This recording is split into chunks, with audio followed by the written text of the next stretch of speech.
Şeyhimin nurlu yüzünü doya doya gören var mı?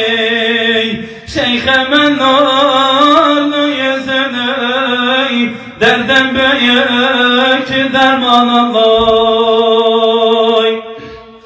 Erkenci günlere kokar, aşıklar seherde kalkar. Mübarek gün olmuş kokar, güllerden kokan var mı? Mübarek gün olmuş kokar, derdim büyük derman Allah. Döner daim pervanesi, cami açtır meyhanesi.